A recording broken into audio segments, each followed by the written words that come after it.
ओवैसी साहब ये नारा देते हैं जय भीम का, ज़मीन पर ये कितना कारगर होगा? देखिए, ये नारे जो हैं विचारधारा हैं। आप समझिए, अगर हम जय भीम कहते हैं तो ये एक विचारधारा है। विचारधारा गैर बराबरी की व्यवस्था के विरुद्ध में।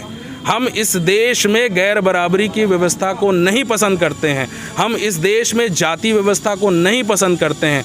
हम इस जाति व्यवस्था का विनाश चाहते हैं। बाबा साहब ने 1935 में ही एनिहिलेशन ऑफ कास्ट लिखा और उन्होंने कहा कि ये जो जाति व्यवस्था है ये इस देश की सबसे घटिया और सबसे सड़ी गुली हुई व्यवस्था है। इसको लपेट करके मार देना चाहिए लात। जब तक इस देश में जाति व्यवस्था रहेगी तब तक इस देश का विकास नहीं हो सकता है। और यही चीज़ आप संविधान में परिलक्षित होती है। आप देखेंगे जो उसके फंडामेंटल राइट्स हैं उसमें हर एक व्यक्ति को जो है स्वतंत्रता का अधिकार, समानता का अधिकार, न्याय का अधिकार और प्यार और भाईचारे का व्यवहार जो उसमें दिखाया गया है। और इसी के साथ साथ आप उसमें डायरेक्टिव प्रिंसिपल्स भी देखेंगे जो नीति निर्देशक तत्व हैं राज्य के लिए। राज्य की ये जिम्मेदारी है, राज्य का मतलब चाहे केंद्र सरकार हो चाहे प्रदेश सरकार हो, उसकी ये जिम्मेदारी है कि इस देश के जो सबसे निचले तबके के लोग रहे हैं वहाँ तक उसकी योजनाएं पहुँचें, उनका विकास हो, उनका शैक्षिक विकास हो, उनका स्वास्थ्य का विकास हो, उनकी लेकर के योजनाएं चलें। आप देखिए, बाबा साहब ने सबसे बड़ी बात कही कि शिक्षा शेरनी का वह दूध है जो पी लेगा वो दहाड़ेगा।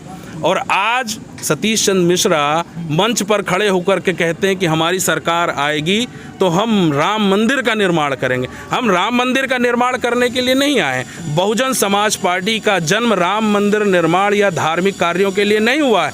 बहुजन समाज पार्टी का निर्माण बाबा साहब की विचारधारा, शिक्षा को फैलाने के लिए हुआ है, उसको संगठित करने के लिए हुआ। और सबसे बड़ा हथियार बाबा साहब ने भी बताया शिक्षा का अधिकार। और सतीश चंद्र मिश्रा हमको मंदिर ले जाना चाहते हैं। विद्यालय खोलने की बजाय प्राथमिक पाठशालाओं में खिचड़ियाँ खिला करके लोगों को, बच्चों को अपाहिज किया जा रहा है। हम विद्यालय की बात करते हैं, हम विद्यालय खुलवाएंगे, अच्छे शिक्षण कार्य होंगे ताकि इस देश का जो सबसे जो कहा जाता है जो निचले तबके के लोग हैं उनका विकास हो सके। आखिरी सवाल मेरा ये है कि ओवैसी साहब पे ये आरोप लगता है कि वो सिर्फ जो है अपनी पार्टी में मुसलमानों को जोड़ते हैं। क्या ये वाकई में सच है या प्रोपेगेंडा है? देखिए, पार्टी का विस्तार तो अब शुरू हुआ है ना। ओवैसी साहब पिछले 3 टर्म से जो है सांसद हैं।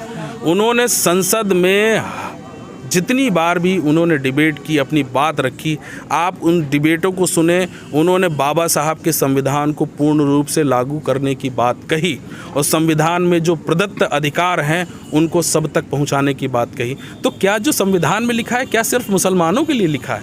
नहीं, संविधान में SC ST OBC के लिए लिखा है। इसकी बात वो करते हैं संसद से। कल भी बात उन्होंने जो है जो चर्चा आई उसमें भी उन्होंने अपनी बात उठाई।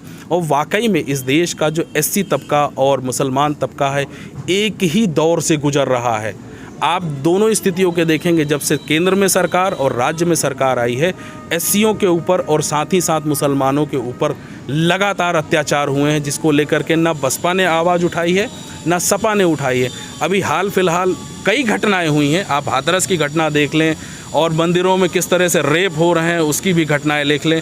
धर्म स्थलों को बदनाम किया जा रहा है कुछ लोगों के द्वारा, तो आप इनको भी देखें। अभी अनीस कनौजिया की बात है, मैं साफ साफ कह रहा हूँ, अगर सतीश चंद्र मिश्रा जी समाज के प्रति इतना ही भाव रखते हैं तो अनीस कनौजिया की मौत क्यों हुई भाई? उसने एक ब्राह्मण लड़की से ही तो शादी की थी।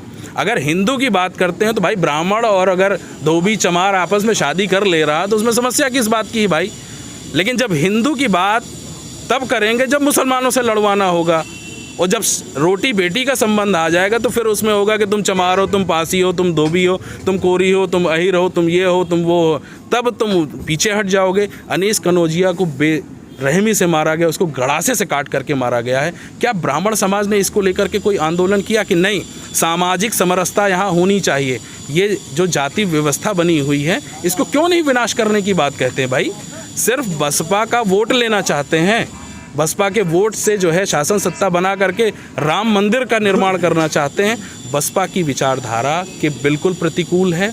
यही सारी बातें रही हैं जिसको लेकर के मुझे लगता है कि ओवैसी साहब is the best face to provide this type of facility which was in constitution. हम संविधान की बात करते हैं, ओवैसी साहब SC ST OBC और मुस्लिम की जो कॉम्बिनेशन है वो बहुजन समाज बनाते हैं और उसकी बात आगे करते हैं और संविधान की बात